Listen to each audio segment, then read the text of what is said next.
Hey guys, how you going? In this video, I'm going to be going over niches, how to pick the right niche, what's the niche best for you, and what are some questions that you need to ask yourself when going and deciding what niche to pick. So, just as some background, I'm Ollie Arch. If you don't know who I am, I'm on a mission to help content creators build a predictable income stream through the educational value that they provide in their content. I currently run an agency that helps content creators build predictable income streams through info products and paid communities to turn their content into a multi-six-figure revenue stream. So yeah, today I just wanted to go over what to do when picking a niche, how to pick the right niche, what's the right niche for you, and what are some potential questions that you need to ask yourself when going to pick this niche. Now, the thing about niches, it honestly really doesn't matter, right? Yes, at the end of the video, I'll be going through a questionnaire with some of the questions that you do have to ask yourself in terms of a checklist as such and how to actually pick the right niche. But in terms of all the niches that are out there, it doesn't actually matter which one you pick. The main thing is that you pick one and you stick to it. Honestly, that is the most important thing when it comes to picking the right niche in terms of what niche your content is about. It's like you have to stick to that niche because the best niche is the one that you stick to and the worst niche is the one that you jump into. So if you're gonna think to yourself, okay, what is actually the worst niche I can pick? Well, it's the one that you just chose because you're now new to it. And the longer you stay in a niche and the longer you learn about the niche and their problems and how to solve them, the better the niche becomes for you. So the ultimate thing at the end of this is do not switch niche. Now, if you have to and you've tried and you've spent a while in one niche and then you want to switch niche, then if it's the last resort, do it. But even then, when you do it and you pick the new niche, that new niche now becomes the worst niche you probably could have chose because it's new to you. And the best niche would have been the one that you just left because it's the one that you spent the most time in. So when it comes to picking a niche, the most important thing, as I said, is to stick to it, right? And yeah, the whole thing of jumping into a new niche is going to be hard because you're going to have to reevaluate what are the problems they're having, how do I solve the problems, and you're going to have to know about the specific market itself. Whereas if you spend time in the niche figuring out problems, how to solve them, learning about the market and their latent conditions and what they do on a day-to-day, then the better the niche is gonna become because the better you're gonna understand the problems and the better you're gonna be able to solve them. So stick to the niche, do not change, and just work it out. So once you've picked your niche and you've decided I'm gonna stick to this niche for an indefinite future, obviously until the last resort is to switch, which even if it is the last resort, I still advise not to because all the time that you've spent in the previous niche is going to be wasted. So you want to use the time that you have in the niche to your advantage and your experience to your advantage when it comes to, building your product and marketing one thing and your content as well. So stick to it. But once you've picked your niche, again, it doesn't matter which niche it is, you got to figure out, okay, what are the problems that they're actually having and how can I solve them? So you got to try and get into the mind of someone in your niche and what they would be doing day to day, what are the problems that they'd be having day to day, and how big are these problems in terms of importance, and how can you then solve them? And that is the main thing about the content that you produce is about solving problems for people. So as I said, once you pick your niche, figure out the problems that they might be having. You could have a list of 10 and then order them in terms of what is the biggest problem that they might be having to the least, and then build your content around solving them individual problems, and you'll go very far, and your content will resonate with people in your niche, and that's how you get started in terms of building the right content for your niche. And so if you already have an audience and you've built it up over a year or so and you're wondering, okay, how can I monetize my content better, and do I need to change niche, do I need to pick a new niche? No, just look at your demographic, look at the age range, where they're from, the comments depending on what they're saying, and you can kind of figure out, okay, who is your demographic, and that is your niche. Now, again, as I said before, get into the mind of these people. If you can try and nail it down to one or two types of people, then that's great because then you can try and get into the mind of that person and figure out, again, what's their problems, order of importance, and how to solve them. And if you nail it down to one person and you niche it down to the utmost,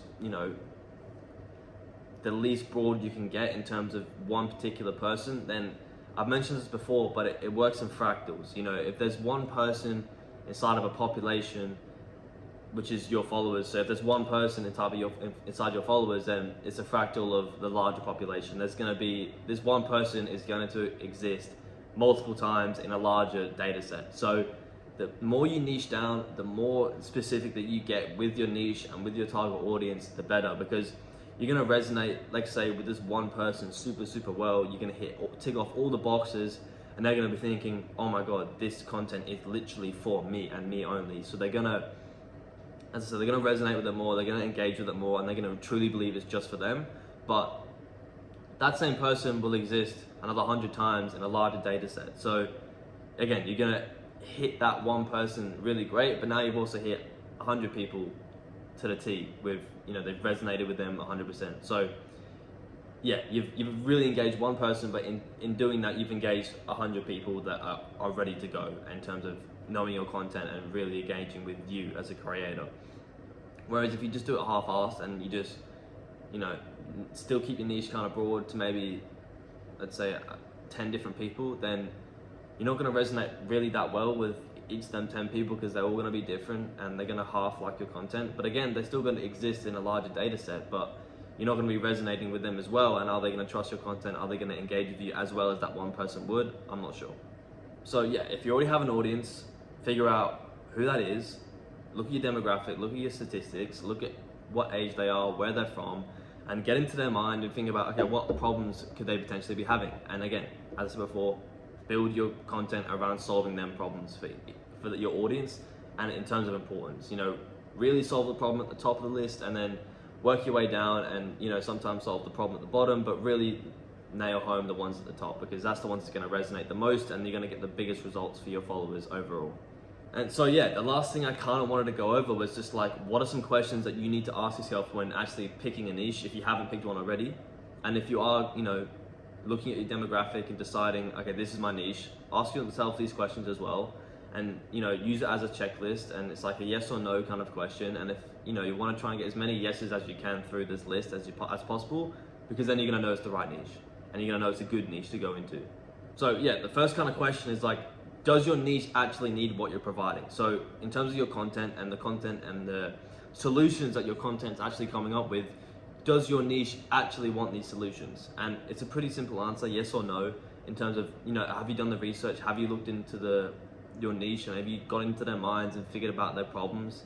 It's like, do they need these solutions? Because yeah, once you've figured out the problem and how important the problem is, then obviously they're gonna want the solution. So you have to think about, does your market actually need the content that you're providing? And if it's a no, then maybe you need to change up your content.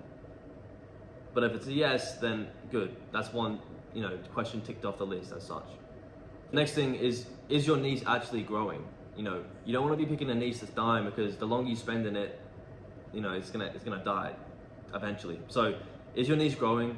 The longer you spend in the niche, the more it grows, which in turn benefits you, because then, as I said before, you have more experience in the niche, and if the niche grows, then you have a larger people to target as such. So is your niche growing? Yes or no? Kind of figure that out and just look at the past and how many people are, for example, I can say the gym niche obviously as a growing niche, right? If you look 10 years ago, the amount of people going to the gym 10 years ago is probably non-comparable with the amount of people going to the gym now. And for some reason, fitness is growing and growing as an industry, so people are wanting to jump into fitness. So the fitness niche would be an example of a growing niche. So yeah, ask yourself, is my niche growing? Yes or no? If it's yes, tick it off. If it's no, okay, again, maybe it's not the right niche for you, because it's important. You want a growing niche, and that's very important as a whole. And the next thing is, are you interested in your niche? Now, if you're not interested in the niche, then you're going to be putting less effort into the content. You're not going to really care about the problems that you're trying to solve, and it's just not going to be a good look. So do you care about your niche? Are you interested in it? It's going to come across in your content. You're going to be more engaged in what you're saying, and it's going to come across a lot better, and your audience is going to receive it a lot better as well. And it's going to help you think about the problems and how to solve them, because you actually care and you're actually interested in what you're talking about. So yeah, yes or no, are you interested in it? If you're not interested in it, then again, maybe it's not the right niche for you. The next thing is, do you actually have competitors already succeeding in this niche? Yes or no? If you do, then great, because if there's people already succeeding in this niche, then this niche works, this niche wants what people are providing for them, and yeah, it's going to be a good niche to go into. So ask yourself, are people already succeeding in this niche? Yes or no? Again, just look at your competitors online, look at are they doing well with what they're talking about? And if it's no, if there's no one successful in your niche, it's not to say that you can't be, but it's a lot easier to reinvent the wheel than create one. So, you know, look into your niche, look into your competitors, look, are they actually succeeding? How are they succeeding? And they've kind of paved the path for you to then obviously put your own twist on it. But if there's success there already, then you know it can be done easily. The next one is, can you actually contact the people in your niche? Can you get in touch with them? Can you have conversations with them? You know, if it's a no, then I wouldn't advise going into it, because if you can have conversations with them and you can get in contact with them, you can actually ask them specifically what are the problems they're having, and it's going to be easier to kind of figure out the solutions to them problems if you can actually talk to them directly. So, you know, as you're producing content, you're probably going to get in contact with them through the comments, through the likes, through DMs, or whatever way that they reach out to you.